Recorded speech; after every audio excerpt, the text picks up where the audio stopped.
You know, this group is fairly unique among groups in South Florida, that it's group conscience that the traditions are read at every meeting. At least I believe that's probably true. That's a wonderful thing. Sometimes we need to stop and consider what's going on here with these traditions, because without them there's very little likelihood there'd be any AA today.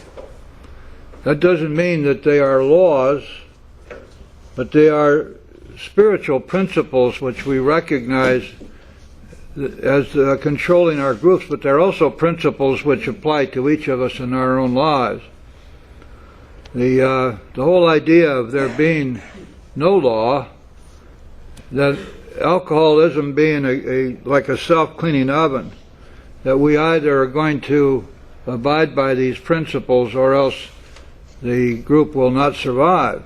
And there are groups that go out of existence all the time because they forget that, get involved in petty jealousies and petty politics and fighting with each other, and put too much money aside, and then everybody fights over the money. It wasn't until 1950 that these traditions became an official part of the AA program. It was at that time that they were adopted by the First International.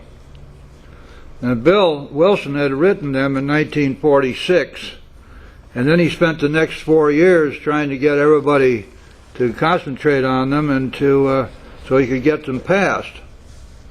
As a matter of fact, there's a story that it got so bad that Bill would be asked to speak, and that's all he wanted to talk about was the tradition. So at one time he was asked to come and speak somewhere out west, and the speaker said, "Bill, we really want you to come and speak, but don't you dare mention those damn traditions. We're sick and tired of hearing about them."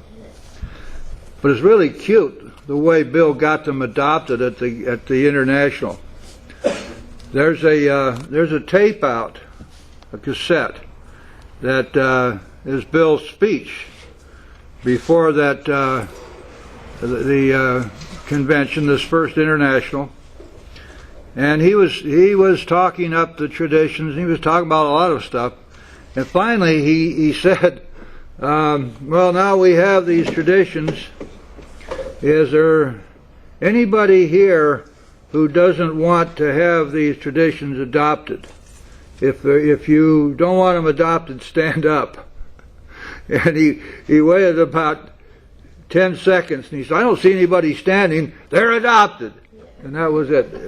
After that, he used to brag about how these traditions were adopted at the First International. He snuck them through, and it's all on tape. It's really fun to listen to. Anyway, we're doing the steps together, and we've been in the fourth step now for 3 weeks. This will be our 4th week. We're going to probably finish up tonight on the 4th step. It's like our big book meeting on Thursday nights. We don't rush anything. We just take it as it comes, and we savor the words, and we make sure we understand what's going on before we move on. Just a brief recap, if you haven't been with us. 4th step is not a step that's designed to make us bad. It's not designed to indict us. It's designed for us to find out what's wrong with us, because it's our job to do that. We have to find out what it is that's wrong with us, and we do that in our 4th step. When I say what's wrong with us, I mean we have to find out what it is that blocks us off from God, because that's the thing that's going to stand between us and recovery. We also have to find out whom we've harmed, because in our 4th step we're going to be doing our 8-step list. We'll be identifying the people we've harmed, and we will become willing to and ready to make amends to them. So you can see that by and large the 8th step's already done by the time we finish the 4th step. The 4th step is like a rapier. It's not a broadsword. It goes directly to the point. It tests us on 4 major or cardinal defects of character: resentments, dishonesty, selfishness, and fear. The same defects which appear again in the 10th step and again in the 11th step. And these are the defects which, in effect, control everything else that's screwed up with us. And each and every one of them is driven by fear. So if you want to boil it all down, it comes down to an exercise in finding out not only what our fears are, but what fear has done to us in the way of destroying our natural God-given instincts. So we have 4 parts. We look to see what our resentments are, and then the big book gives us the spiritual remedy to be free of resentment. Then we look to see what our faults are and whom we have harmed. We're looking there for our dishonesty and our selfishness and our fear. Then we look at our fears to see what it is that's driving us. And we write them down. And we ask God to remove them. And at once we commence to outgrow fear. And then the 4th part of the 4th step is our sex inventory. Some call it our sex crimes. And whenever I know it's coming up next week, before leaving the podium, if I say next week we're going to talk about sex crimes, then we get a whole room full the next week, you know. I've got a good friend, some of you probably have heard him speak, and he likes to dwell on lust for some reason. And one of his favorite things is he'll say, anybody in here who has lost all their lust, put your hand up. And of course everybody snickers and everybody laughs. Nobody puts their hand up. And this is exactly the point that's being made right here in the big book. See, we don't deal with lust here. We don't deal with any sins here. This is not a matter of sin.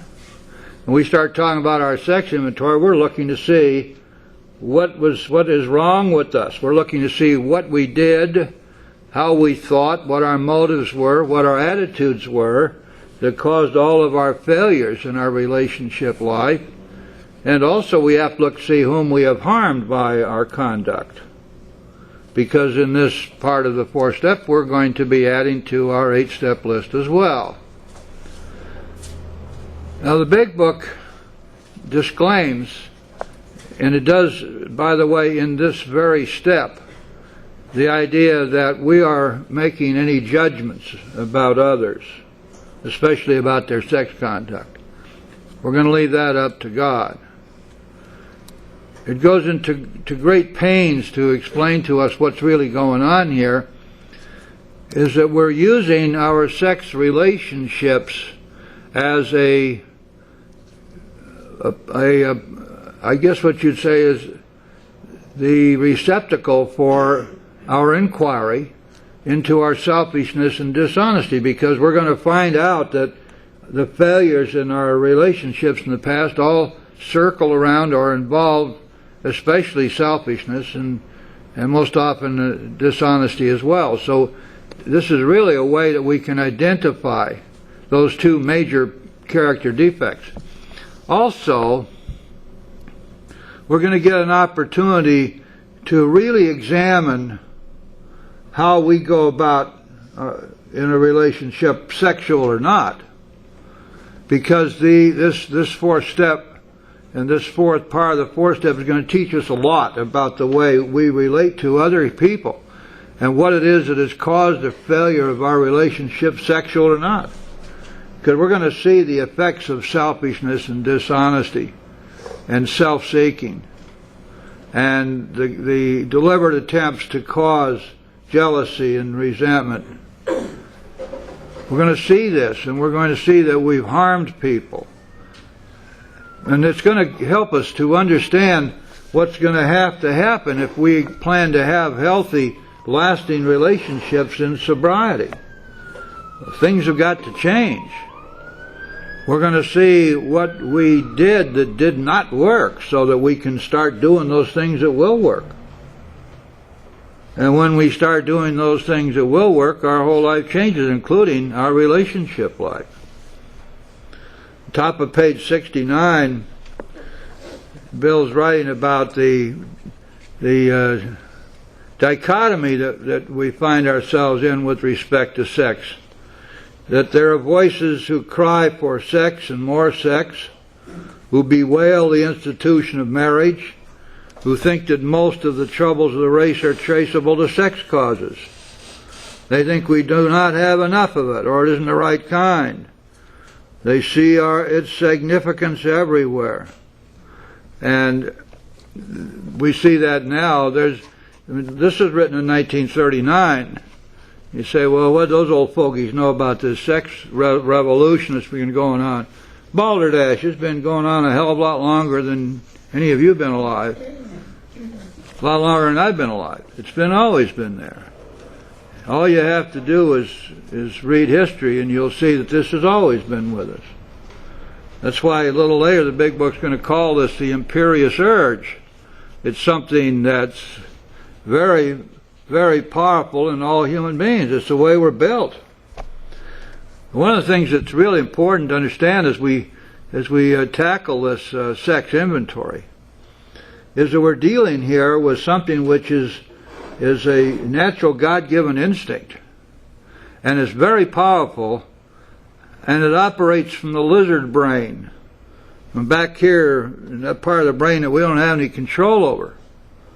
You stop and think about it, or maybe don't think, just remember. How many times have you been aroused sexually and you've had to first think to yourself, okay now Jim, get aroused sexually?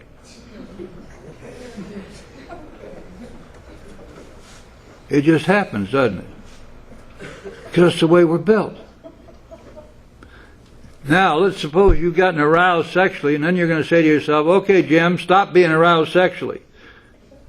Your little voice is going to say, go to hell. You see, we don't have any control over this stuff. We don't have any power over these instincts. Why? It's very simple. They operate below the level of conscious thought, don't they? And so it doesn't matter what we want or don't want. The instinct is there anyhow. It's just like the instinct that we have for society. We want to be in the society of our fellows. We want the acclaim and the well wishes, and we want all the good dogs, and we want all the stuff that goes with being a part of a group. We choose a group we want to be part of. We want to be accepted, thought kindly of. We want to be praised. We want to be president, whatever. And we'll go to almost any extremes, stupid lengths, to avoid being rejected. We will kowtow, we will brag, we will join every committee, we'll mop every floor, we will carry tales against the unpopular ones to make the popular ones think we're wonderful. We'll lie, cheat, and steal. We do just about anything to avoid being shunned or rejected by the group. And we don't even know why the hell we're doing this. It's instinctual. We have this powerful drive to be accepted and to be part of a group. Likewise with our need for security. We don't have to stop and think, well, let's see, this guy's got a gun, and he looks like he might shoot it. Now, I really better do something about this, but I'm not quite sure. Well, maybe you see, you're not going to do that. We see the guy with a gun about to shoot it. What are we going to do? Maybe we're going to run like hell. Maybe we're going to attack. Maybe we're going to duck. But we're going to do something. And we're not even going to think about it. We're just going to do it. Because, you see, we don't have any power over these instincts. Now, in spades, that's true of the sex instinct. And it is so pervasive. Look at sex as it is in our society today. If you're going to sell anything these days, almost anything, I guess, you got to have sex, got to come into it somewhere. Even if it's only sexy colors or voluptuous shapes, or these days with the female revolution being in full swing, you know, it's a guy with a tattoo riding a horse and wearing cowboy boots and looks like he might be kind of a halfway sadist. We don't know what the hell is going to sell. And we react to this stuff. And if you're advertising, I'm running a startup phone company out in Montana. I don't know how the hell I'm going to sell phone service out there. The Marlboro man has been done already. So I'm thinking about hiring me an Indian. There's a whole bunch of Indians out there.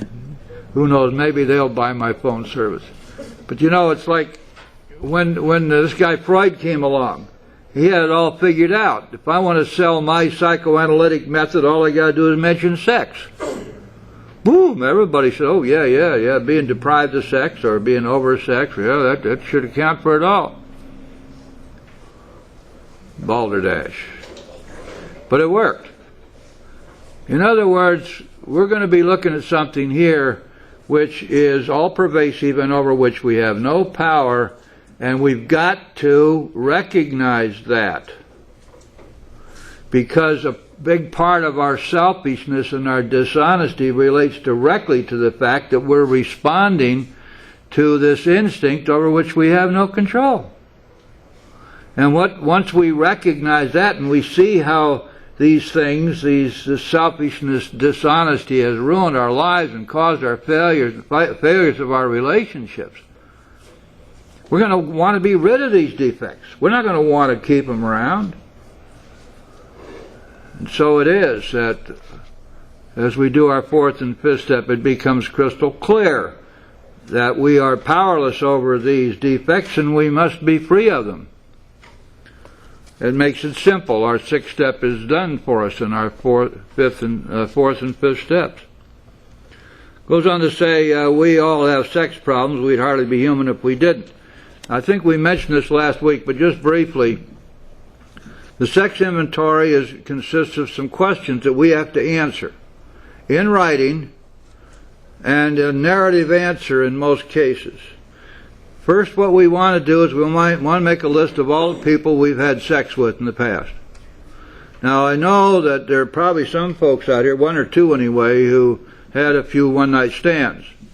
And I don't think there's any problem with lumping them together because they're probably going to have the same characteristics. It may be that you've had sex relations with people whose names you do not now recall. You see, nobody is going to be reading this except you and maybe your sponsor. You've got to identify them some way, like Chicago A, B, and C, and Miami X, Y, and Z, or however it happens to turn out.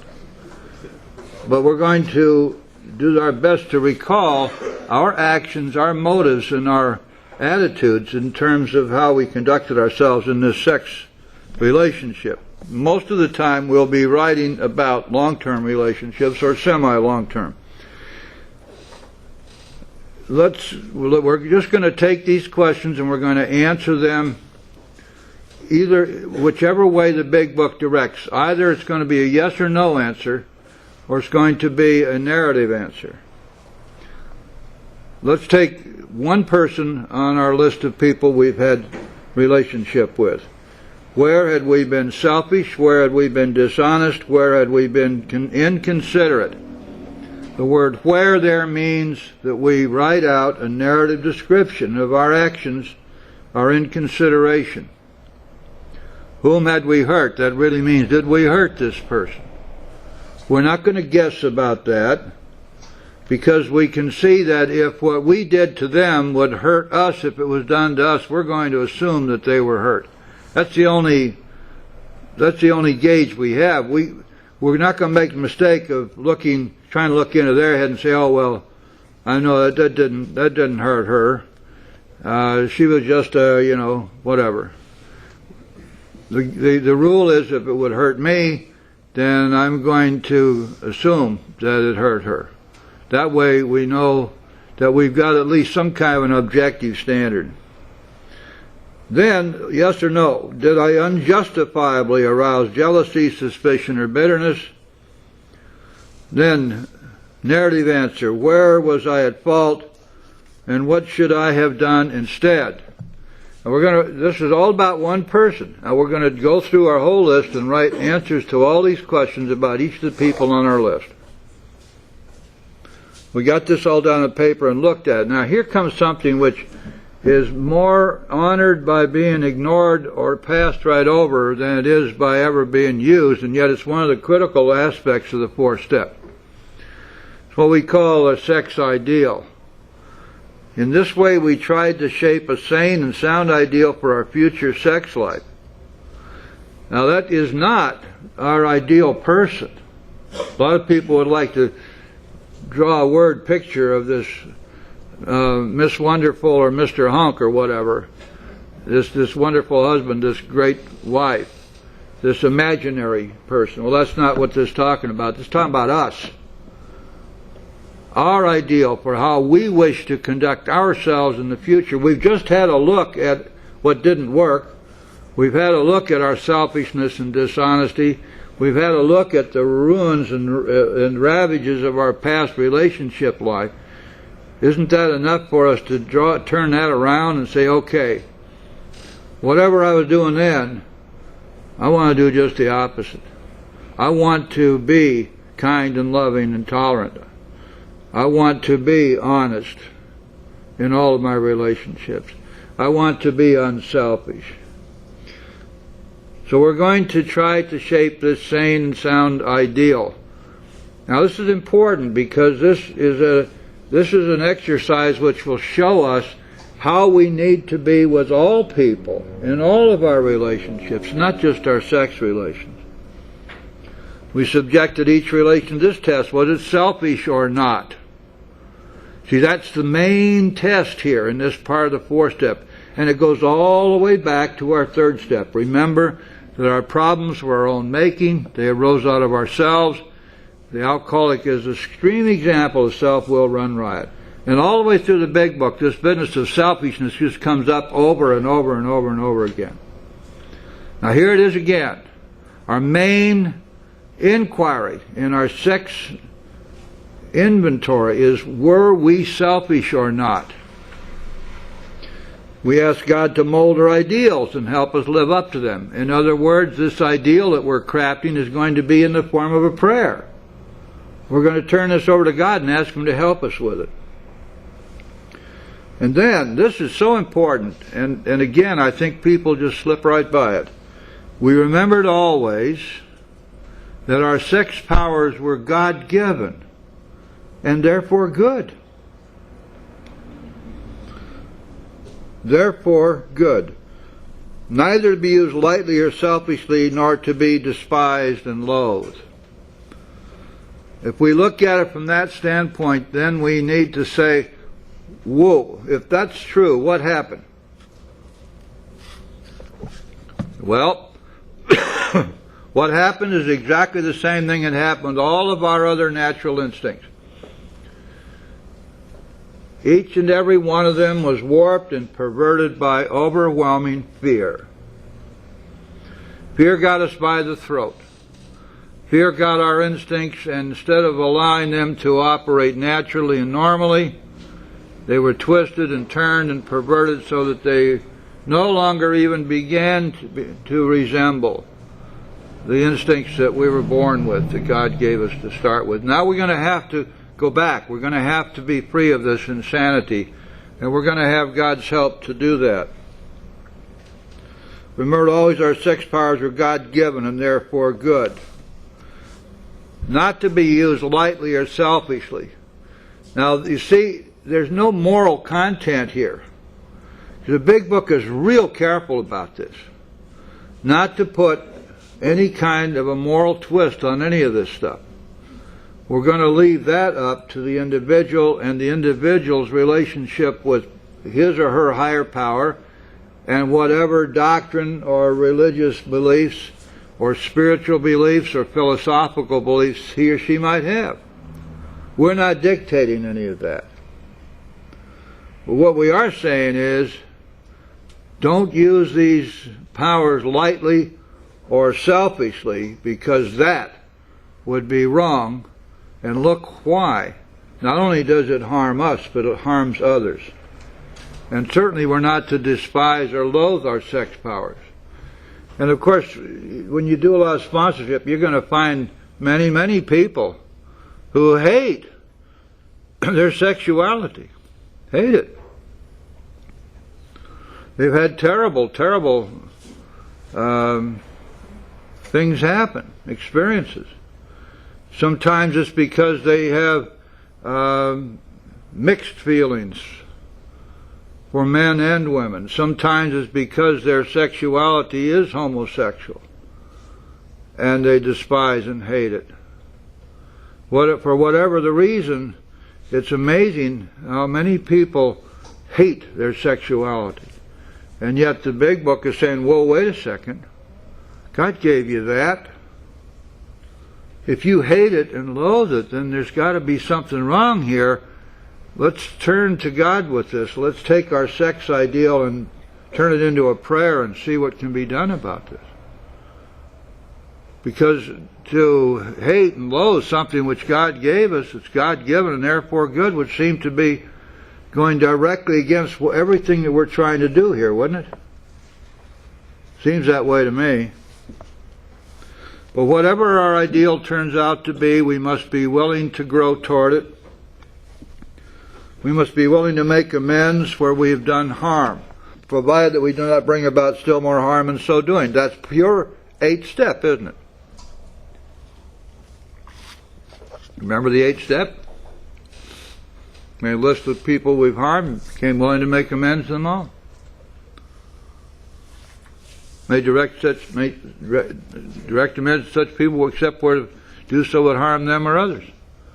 So the idea of harm is there, and the willingness is there, and this is all part of the 8th step. And most of it's going to be done before we ever finish our 4th step. In other words, and here, this is something a lot of people these days, New Age AAers and people who love the Living Sober book and some other literature that's around, and they hate this because this is the consistent truth in this book.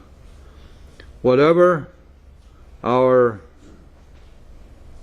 other words, we treat sex as we would any other problem.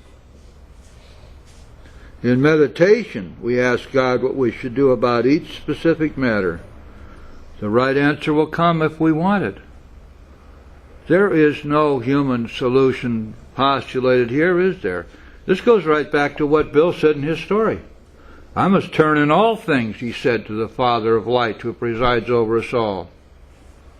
What in the world does that mean? If it's an absolute, isn't it? It doesn't say, except in those matters where my sponsor says I can't, or some book says I mustn't. What are we going to do if we're not going to be consistent in teaching the new people what the big book says, but we're going to apply some of our own cockamamie standards to this? There's no consistency. Why would we expect them to believe anything in the big book then? If anything that's there, we can simply change that on our whim, or because it's become some kind of common currency around the rooms. And yet the big book makes it clear that we're going to let God be the arbiter of all of these things. We're going to, if we're jammed up, no matter how long we've been sober, one of the things that we've been taught, if we've been properly taught, is we're going to take that to God and do it now. Please notice also that meditation is here in the 4th step. It appears 7 times in the big book. It is not confined to the 11th step. Meditation is one of the principal tools of recovery, and it's not optional. Not optional. It's one of the most important things we do. So right here in the 4th step, we're being told, if we're in doubt, in our morning meditation, we ask God what we should do about each specific matter. And then, here's the topper. And this goes along, and every time we meditate, we have to remember this, that the right answer will come if we want it. If we're not just playing games with God or trying to influence God, if we're not saying like maybe we used to when we prayed, God, this is what I want, this is what I demand, come on, give it to me. But here we're asking Him, and the right answer will come if we want it. For example, I meet this wonderful woman, and I'm convinced that this is God's will that we should be together. And we've been talking about this, and we both agree. And I run off and tell my sponsor, oh, yeah, it's God's will. And my sponsor says, yeah, but Jim, you're going to have to do something about this. In your morning meditation, I want you to ask God about this. And you're going to get the right answer if you want it. But there's the rub. I want God to say, yeah, it's my will, because I want this woman. Am I going to actually open up my mind and my spirit and my heart to accept a no? I'd better. Because that's the only true answer we have, you see. No right-thinking member of AA in good recovery is going to make any effort whatsoever to guide this process, because we are not qualified. That's what it tells us down at the bottom of this page, the very next sentence. God alone can judge our sex situation. And this is what we live by. This is consistent, you see, with everything else in this book. It doesn't go flying off over here in the left field with a bunch of stuff that sounds pretty good, but is directly contrary to the big book and the spiritual principles we need to follow. Counsel with other persons is desirable, but we let God be the final judge. We realize that some people are as fanatical about sex as others are loose. We avoid hysterical thinking or advice. Now then, we come to a paragraph which is very, very interesting. Very interesting. Because it dovetails in precisely with the 11th step. Now, in the 11th step, you may recall, after we have done our nightly inventory, the 11th step inventory, not the 10th. After we've done our 11th step nightly inventory, if we've gotten off the path, if we've strayed from the chosen ideal, we ask God to forgive us. And we ask Him to show us how to do better. Now, where'd that come from? Right back here on page 70. Let's look at this paragraph. I know most of you don't have your book, so I'll try to read it slowly so we can all get it. Suppose we fall short of the chosen ideal and stumble. Does this mean we're going to get drunk? Some people tell us so. But this is only a half-truth. It depends on us and on our motives. Now, this is the first real strong mention of motives in the first 6 chapters of the big book. When we get to the 11th step, we're going to take a PhD in recovery then, because then we're going to really learn to check our motives. But here, it depends on us and our motives. If we are sorry for what we've done, and have the honest desire to let God take us to better things, we believe we will be forgiven and will have learned our lesson. You see what's happened here? We strayed from the ideal. We strayed from the path. We see that that's so. We're honestly sorry for what we've done. And we're willing to let God take us on to better things, to correct us, to show us how to do better tomorrow. And under those circumstances, Big Book says that we will be forgiven. And this is exactly what we do when we get to the 11th step. And we find in our 11th step inventory that we have strayed from the path. We're sincerely sorry for what we've done, and we're willing to let God take us on to better things, and therefore we ask Him in our 11th step for forgiveness. And how serious is this? Well, if we are not sorry, and our conduct continues to harm others, we are quite sure to drink. That's how serious it is. We are not theorizing. These are facts out of our experience. That's just how serious it is. This is how serious it is to do this 11-step inventory every night.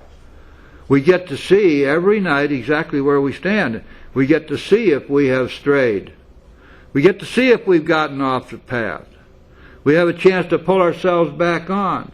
We have a chance to take this to God and ask Him for help and to express our regret. And we will be forgiven.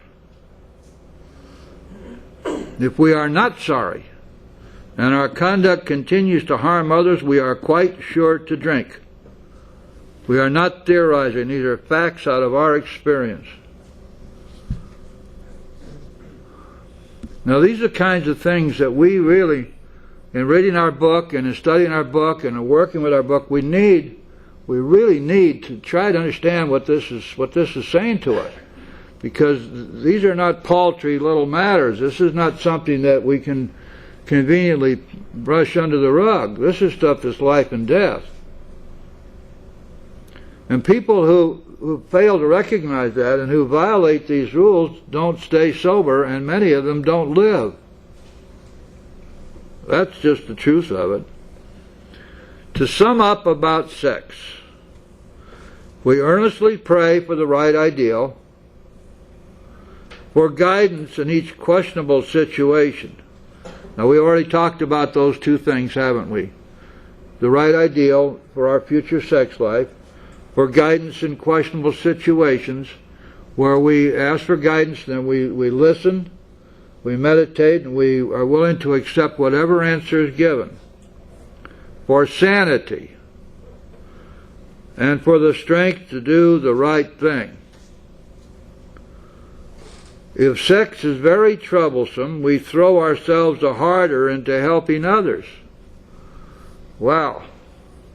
Who would ever have thought of that as being the specific answer to our sex problems? And yet it is. It's easy to see why, guys, if you just follow it back, go back to basics. What is the basic problem in our sex lives? It's selfishness, isn't it? And what happens when we devote our lives, we devote a good part of our lives to helping others, when we turn our thoughts resolutely to someone we can help? We get ourselves. You see, it opens us up for God's grace. It opens us up for God's protection. It opens ourselves up for spiritual growth. And so we throw ourselves harder into working for others. This is one of the things which we use as a way of surrender. We have three tools for surrender. One is the prayer throughout the day. Thy will, not mine, be done. What do you want me to do next, God? And so forth. Another one is meditation. In meditation we surrender. We really give up. And the third is working with others. And in working with others we find this scattered all the way through the big book. But here it is the specific answer to one of the most troublesome problems we have. We throw ourselves harder into helping others. We think of their needs and work for them. What is it that Bill said to us back in his story? That if you and I as alcoholics failed to perfect and enlarge our spiritual life through work and self-sacrifice for others, we wouldn't survive the certain low spots ahead. And there are people in this room right now, I know personally, who have forgotten that. It's damn near fatal for them. We just don't ever quit doing that. It's our greatest lifeline. And it is our greatest connection to God. Why? Because it keeps us out of self. We think of their needs and work for them. This takes us out of ourselves. And what happens? It quiets the imperious urge, when to yield would mean heartache. So now the big book has come right down to where the nuts crack. What are we going to do about this overwhelming, natural, God-given instinct for sex? How do we quiet it? We are not going to think our way out of it. We're not going to order our way out of it. I was talking to a lady today whose heart was broken last night. She's deeply in love, and all of her bright-eyed friends are telling him, let him go. I said, that's crazy. How are you going to let him go? It's crazy. You're going to drive yourself nuts. You ask God for the willingness to let him go, if need be, and get on with your life. We're not going to try to do the impossible here. And it's any more than it's possible for us to talk ourselves out of a major sexual impulse. Oh, some people say cold showers and stuff. Well, who the hell likes a cold shower? I mean, that's a miserable way to have to go. Jesus.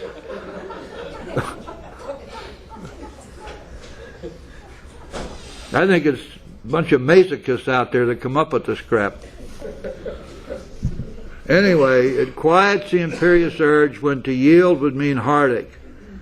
Intensive work with other alcoholics. Now then, we get down to the end of the fourth step, and what are we going to find? We're going to find two more things that have to be done here. If we've been thorough about our personal inventory, we've written down a lot, we've listed and analyzed our resentments, we've begun to comprehend their futility and their fatality, we have commenced to see their terrible destructiveness, we have begun to learn tolerance, patience, and goodwill toward all men, even our enemies, for we look on them as sick people. You remember we went all the way through this a couple of weeks ago, this business of, how can you say these people are sick? They're just evil. Look what they did to me. Well, we found out they got all the same symptoms we have. They just don't drink over them.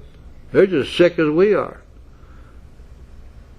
That doesn't mean that we're going to be able to forgive them without help. If we ask God to make us willing, He will. We have listed the people we have hurt by our conduct and are willing to straighten out the past if we can. Pure 8-step. Over on page 76, it tells us this. We have a list of all persons we've harmed and to whom we are willing to make amends. We made it when we took inventory. That's the 8th step, you see. So don't let anybody fool you about this. The 4th step, done properly, without all those charts and graphs and all that stuff, just right here in the book, you end up with your 8th step done. You might have to add a couple things because the inventory doesn't always pick up everybody we've harmed. But that's okay. You get done with your 7th step, your sponsor will tell you, okay, sit down. If you got to fill in a few blanks here, do that. Figure out what amends you plan to make. Come see me and we'll work on it together. And you're off and running. You get 2 or 3 amends done, and then you start working 10, 11, and 12. You think not? You're wrong. 10th step is started as we clean up the past.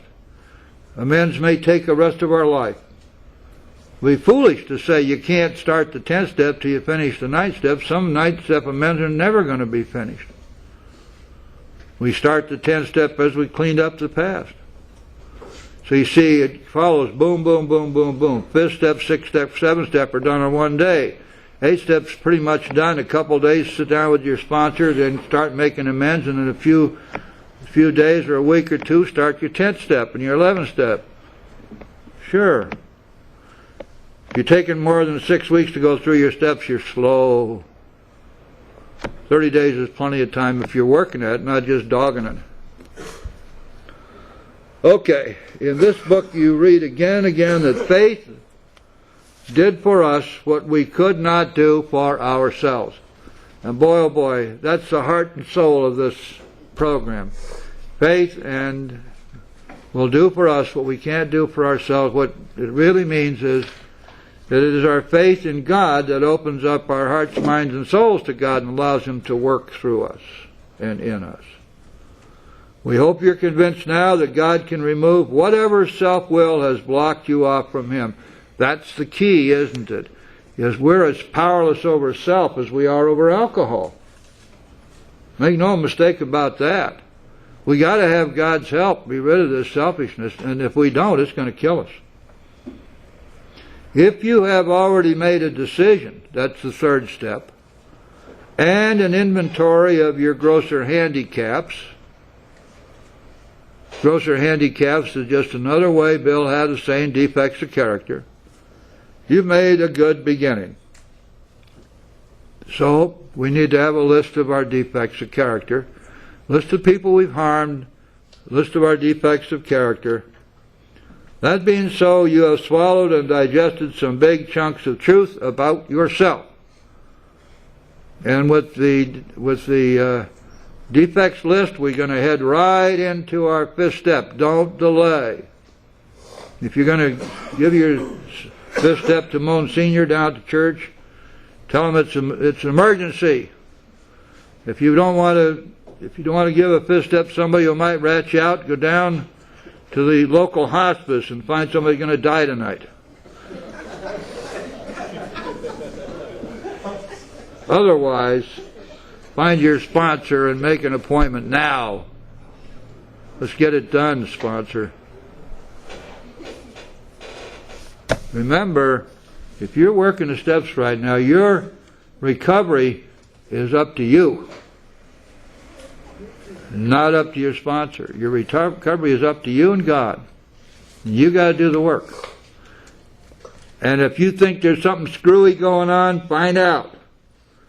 Don't risk your life. If it's to be, it's up to me. I've got to do the work. God gives me the results, but I do the work. Over and over and over and over again. And I have to tell you something, guys, it never gets boring. Never gets boring.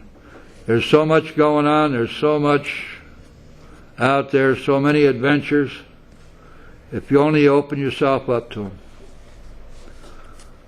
You can have a life that I promise you, if you had $10 billion, you couldn't buy it for yourself. You have to earn it. And you have to be open to it. So we hitch up our jock straps and our pantyhose and we get it on. Okay? Thank you.